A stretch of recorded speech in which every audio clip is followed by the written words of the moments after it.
This news segment is brought to you by Greg Dam for County Commissioner District 3, protecting our rural life and water, paid for by a citizen to elect Greg Dam.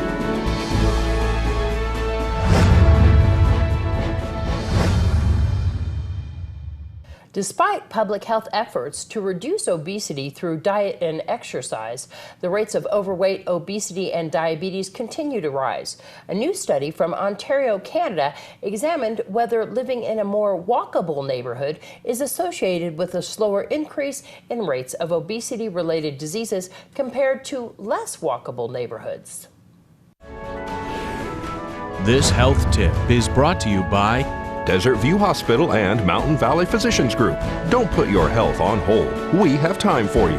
Call us to schedule your appointment. 775-751-7100.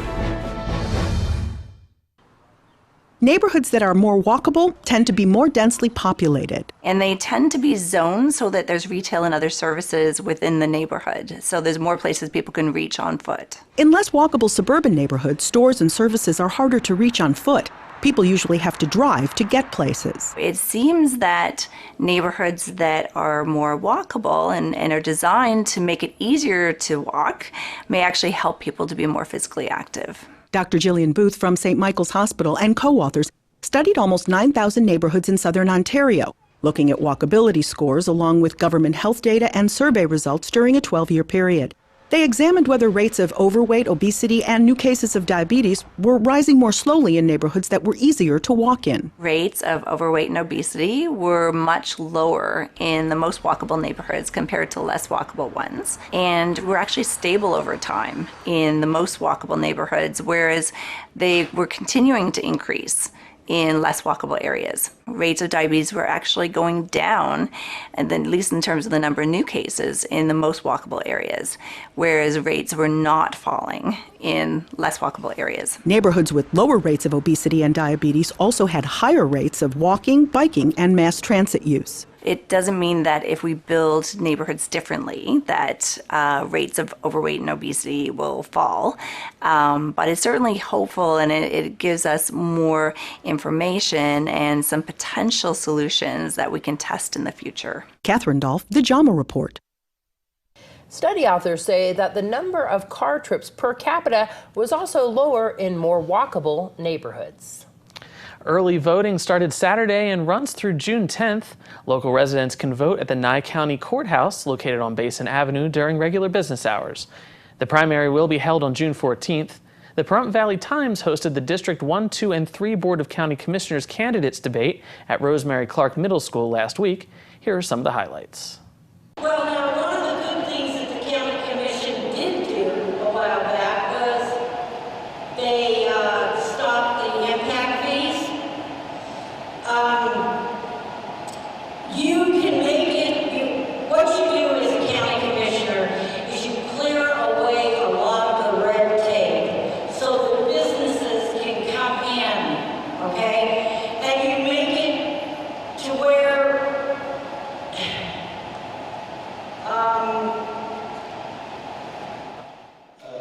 Ms. Wickman, you're a two-time county commissioner. Why are you seeking a third? I'm not done yet. I still have projects that are ongoing. I have things that I want to do. Getting those facilities up in the northern part of the county is extremely important to me. I want to see that through. I am not for term limits, but since I have to live by the law that exists there, I have 4 more years that I can serve if the voters choose to put me in that position. And I still have a lot of energy for those 4 years. I'm not dead yet. There is a need out here, and we need the right kind of people to be in this office. And a lot of people ask me, like everyone else up there, why you're running.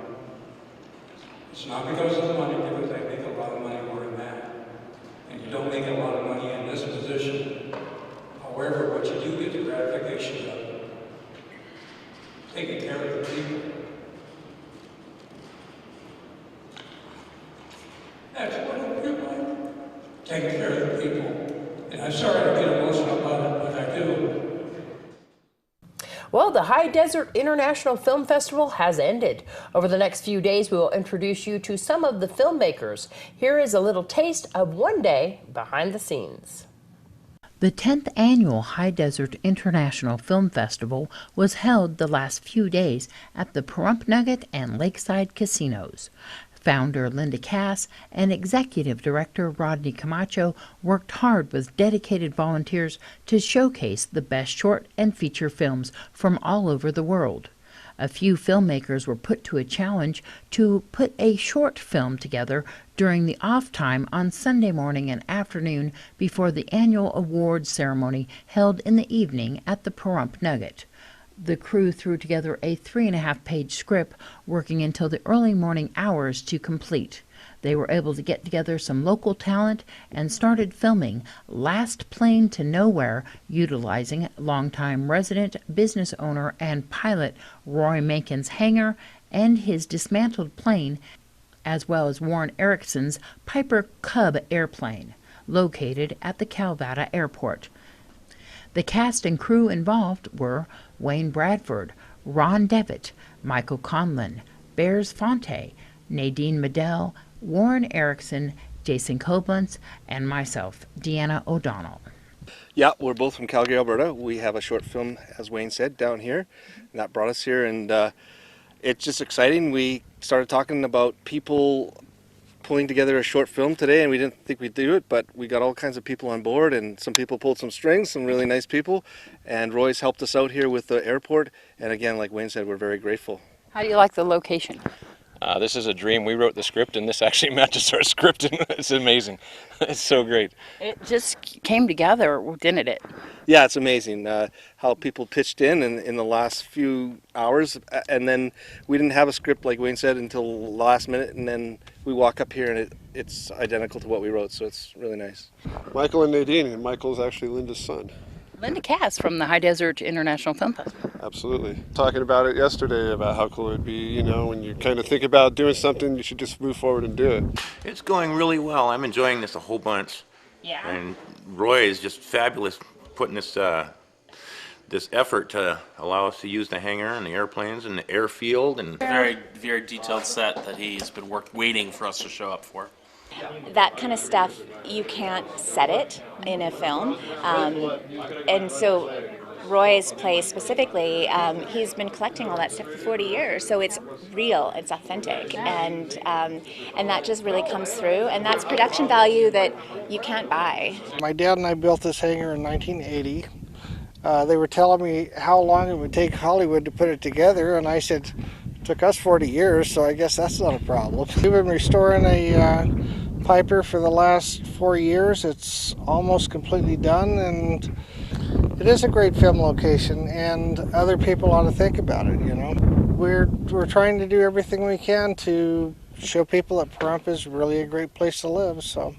The production of this film shows some of the diversity of Pahrump, Nevada, and its film-friendly atmosphere, but most of all the endless dedication, passion, and love of the independent filmmaker who does not see filmmaking as work, but as fuel for their soul. This is Deanna O'Donnell for KPVM TV and KACE Country Radio.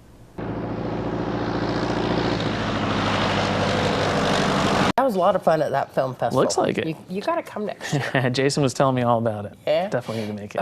It was just so odd that they had written the script the night before, and when we showed him what we had here in town, it turned out to be the exact same location, the same model planes that they were that they had written in their script. Really you know, as a fellow filmmaker, I love when things just fall into place like that. It did. It did. All right, we'll have your tech tip and your senior tips when we come back.